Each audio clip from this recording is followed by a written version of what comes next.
I guess my screen is visible to all, right? Yes. So first thing when we come to Fabric is I will have to create the workspace. So this is the workspace. And now I'll be creating a lakehouse inside it. I'll just search for lakehouse data item. So I'll give a unique name to this. So I'll give it as lake for sales and I'll click on create. So this will create a lake house. I have a question. Yeah, please. Yesterday you mentioned about deleting the lake houses and all Mhm. the details. Right? I need to delete one by one or directly the workspace. Do delete all the lake houses at once and then delete the workspace. Either way works good. It's up to you. You can even just delete the workspace as well. It deletes the Okay. whole thing, whatever is in the workspace. Okay. So I have created a lake house. Now I will start loading the data into this lake house. So in order to load the data into Lakehouse, before that, I'll create a folder so that my Lakehouse would look organized. I will click on this three dots, click on this new folder and give a name to it. I'll just give it as data. So this will create a subfolder under the files. So under this data folder, I'll be uploading the files. So I'll click on this get data and I'll upload files from my local system, local storage. I would be using the same sales data which I have used yesterday and I'll just click on upload. So the data is getting uploaded to the Lakehouse. Yeah, it's uploaded. Now the data has been uploaded in the files. Now I want to load it in the form of tables. Click on the three dots and I'll click on load to tables. I'll click on the new table. Okay, I'll just give the table name as sales data. And as usual, I have the header in my CSV file. So I'll just checkbox this as there is a header for the file and I'll click on load. So this gets loaded the data into the lakehouse. Okay, it is successful. So the sales data has been loaded into the tables. You can just click on it, refresh it.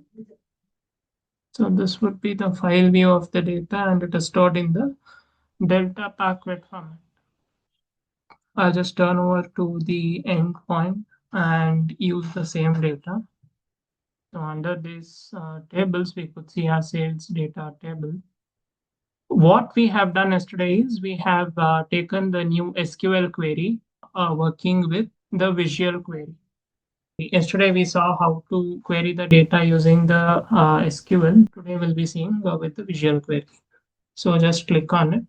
You can also use SQL query in a notebook. You can just open a notebook and write the same query in the notebook and get the outputs. So for now, I'll be going with the visual query. So this is the visual query tab where we can drag and drop the tables and we can query it visually without writing any type of query or code. Thing is, when you come to the visual query, you need to drag the sales table to this canvas, create a view which contains the source, database, and the table. So it is in one of the source, that is the SQL Server database. And inside this database, we have the sales data and we have a table inside it that is the sales data table. Now, the next step is we need to, like we have loaded the data into this visual query. So now we need to check in the columns which we require to analyze or visualize. So here I'll be going to manage columns. I will click on choose columns. And instead of selecting all the columns, I'll be just selecting sales order line number and I'll click on OK. Now I have chosen the two columns. Now it's time to apply some transformations. So here in the transform section, I will use group by and I will apply group by on sales order line number. And in the new column name, I'll give it as line items. Then operation will be to count the distinct numbers. So I will go to the count distinct values. So why I'm not giving rows is I want to count the values, not the rows. So I'll just select that. And from the column, I'll just select the column that is the sales order line number, the same column over here. So once we have selected all these things, we can click on OK. For now, please do not worry about this fuzzy group options. We'll see this sometime. So now we are transforming the data and we are grouping the columns based on the sales order number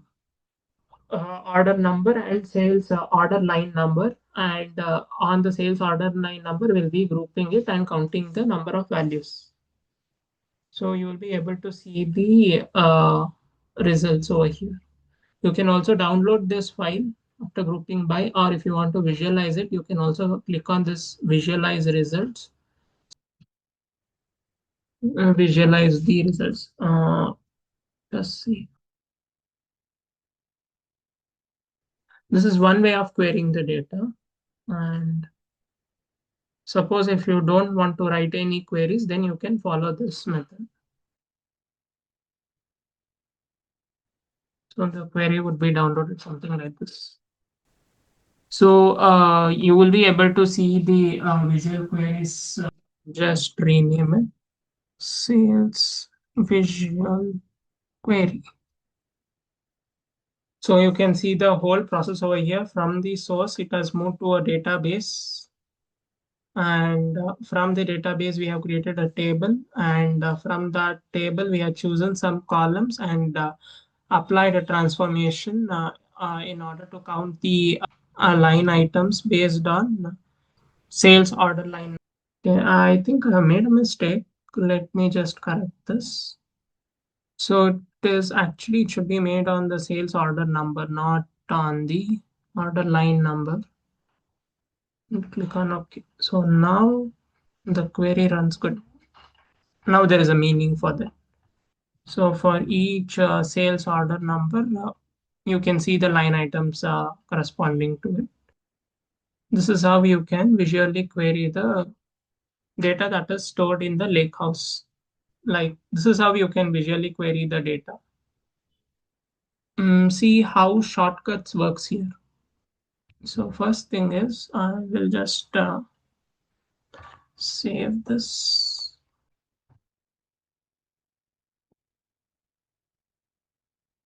And I will just close this. So I'll come back to my home page. So now I'll create one more lake house. The name lake house for shortcuts. So you can also ingest the data into this lake house by using shortcuts.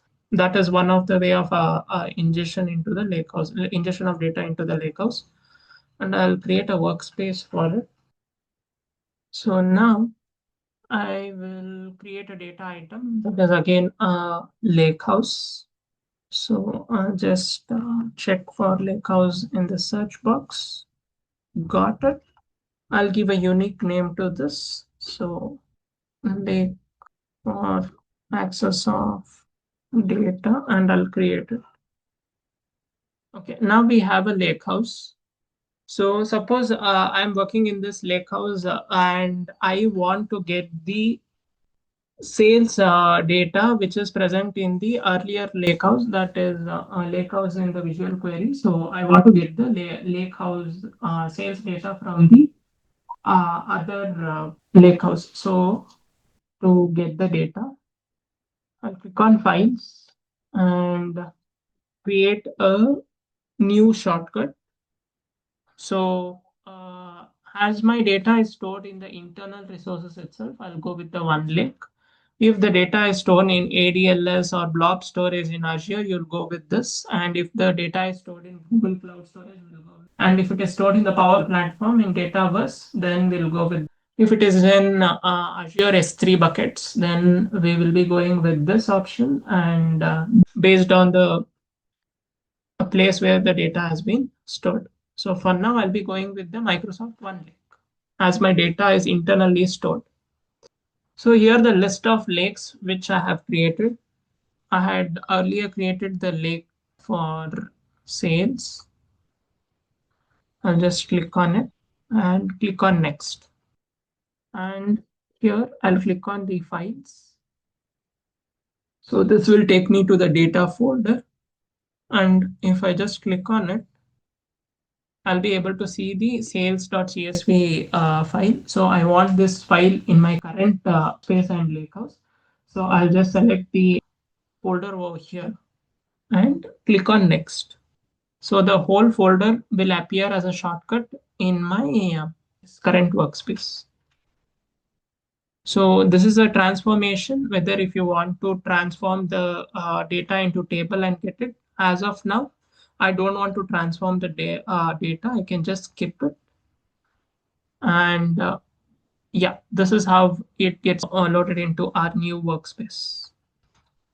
You can see over here, the data folder has been created under the new workspace, whichever I have created under the Lakehouse for accessing of data.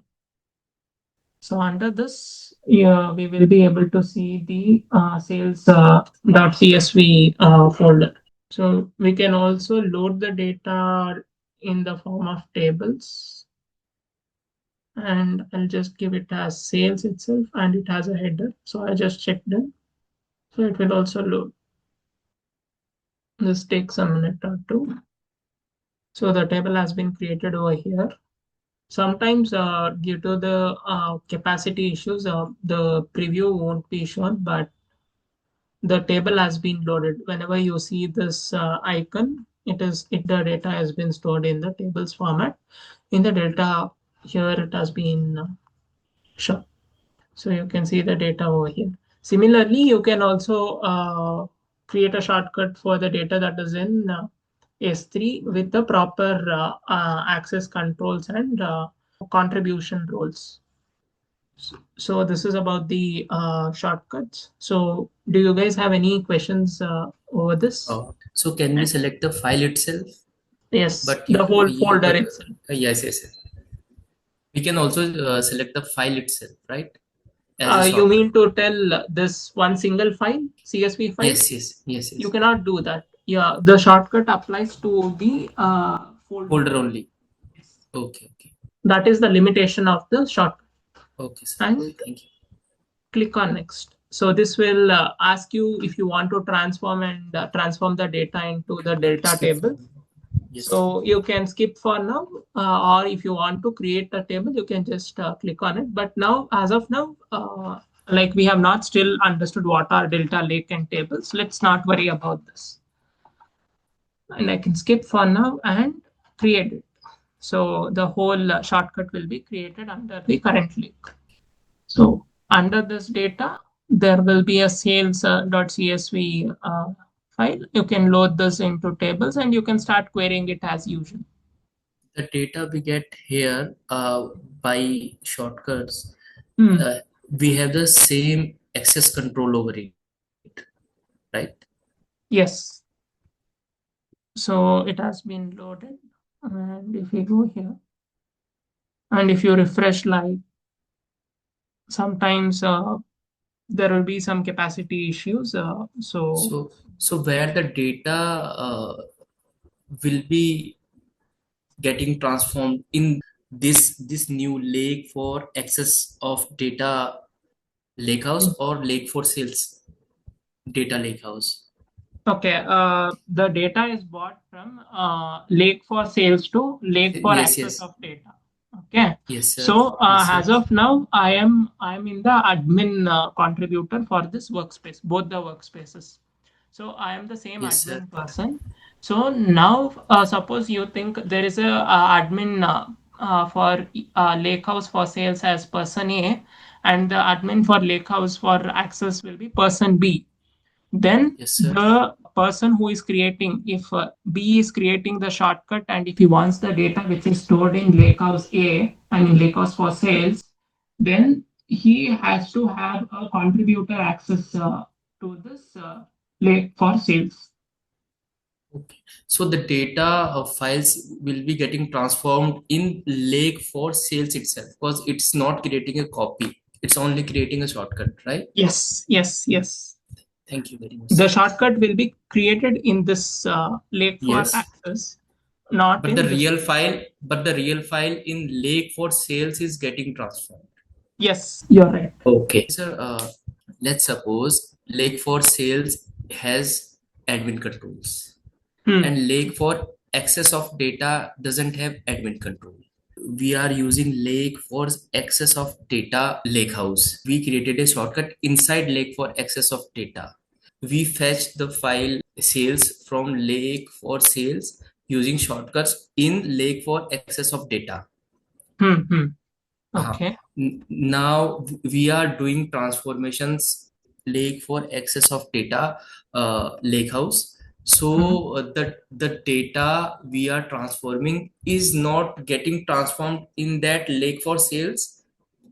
Yeah, it won't get transformed. Whatever the operations you do inside this lakehouse with this shortcut will only remain in this current lakehouse. It doesn't affect the Oh, original one. okay. So in this case, the Lake for access of data has to create a copy of that data. Yes, it creates a Oh, copy of it as of now. okay, okay, okay, okay. Thank you very And much. if you delete it, the shortcut itself is deleted. It doesn't affect And the file, anything. yes, yes, and the file also will get deleted. Yes, yes. Okay, thank you. Welcome. Anyone else? Any questions till here?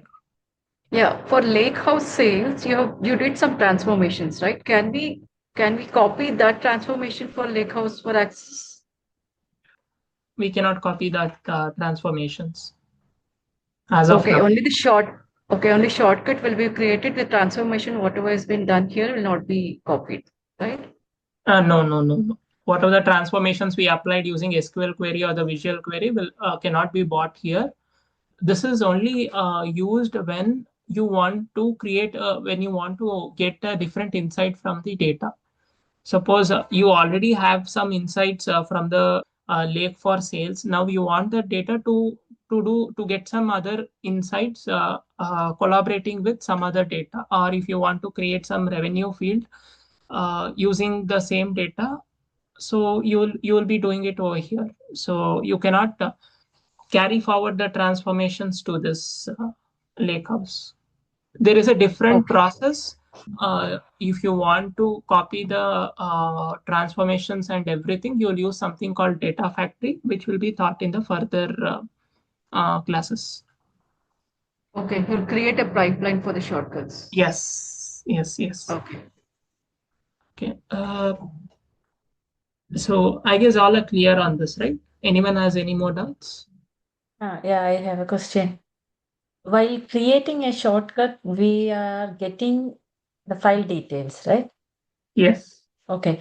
So whenever through Lakehouse, we can update the details. So whenever we do some updations, is this a copy or is there any change occur in the real file?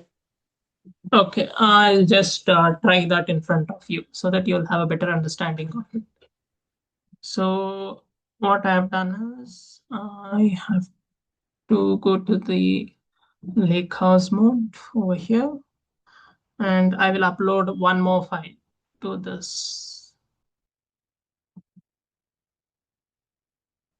So I'll just take this XLS file and I'll just load it over here. So I have loaded the one more file in the original Lake for sales. Let me check what has happened in Lake for access of data. Let me refresh it once. You can see whatever we update in the original thing can also be seen here. Like whatever you update or make any modifications for this particular folder data, that all the things will be seen wherever you have created the shortcut as well. Is this clear?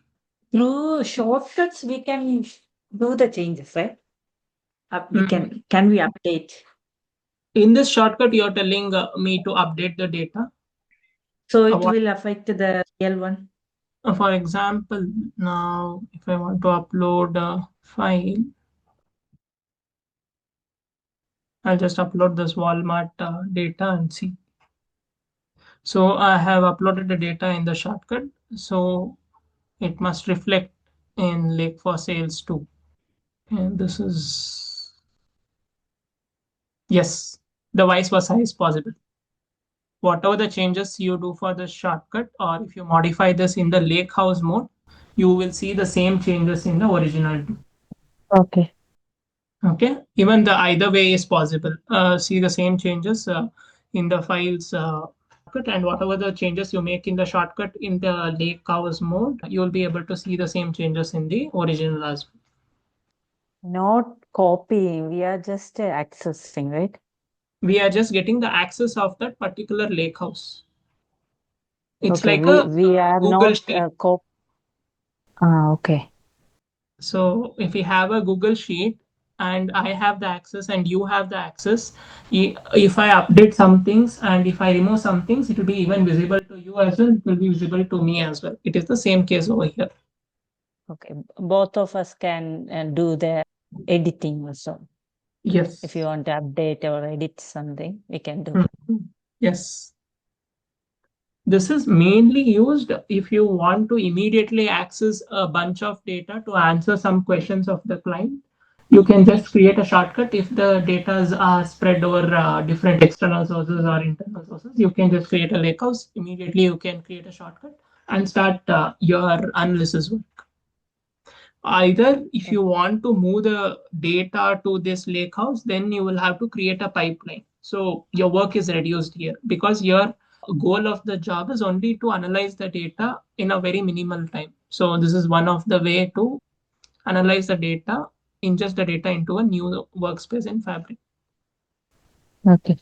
This is under, I think, OneLake. Sir taught us OneLake is one copy of data. Under Yes. that, he mentioned the shortcuts. Yes, that Okay, is. now I understand. So when we tell OneLake is one copy of data, the data will not be replicated anywhere as of now. As you saw, whatever the changes I make through shortcuts also, it gets changed over there. So whatever the changes I make in the original also, it gets reflected. Okay. Okay. Any more questions? So in order to revise once again, like what we have done from yesterday. So first thing is we saw a overview of Fabric page, and then we have seen how to create a workspace, then create a data item inside a workspace, that is a lakehouse, and how to ingest the data and what are the different ways of ingesting the data at a very basic level. Then we have seen how to load the CSV or Excel files into the tables in the Lakehouse mode itself. And we have learned how to query the data or just to explore the data and see using SQL endpoint. In the SQL endpoint, again, we have two modes of querying, that is visual query mode and one is SQL query mode. So in the SQL query mode, we saw how to create a revenue field with a given data and we just saw the output. And we also today we created a visual query based on the order line and the sales order number. Basically, we saw the sales with one sales order number. There are how many line of orders for the particular sales order number using the visual query. On top of that, we also saw how to create a shortcut in a lakehouse to access the data that is available either in the internal sources, that is within a OneLake, if we have the data which is in the external source. So if you want to try the external source, we need to have the particular account in Azure. If it is in Amazon, you need to have a account in Amazon. If I could see how it can work out without any credentials, I'll to you on that external resources so that you will also have a good hands-on that too. I'll get back to you on that uh, external resources so that you will also have a good hands-on that too. So this was today's class. We can wind up the class for today. That's all for now. Like and subscribe and turn on notifications for future videos. Thank you.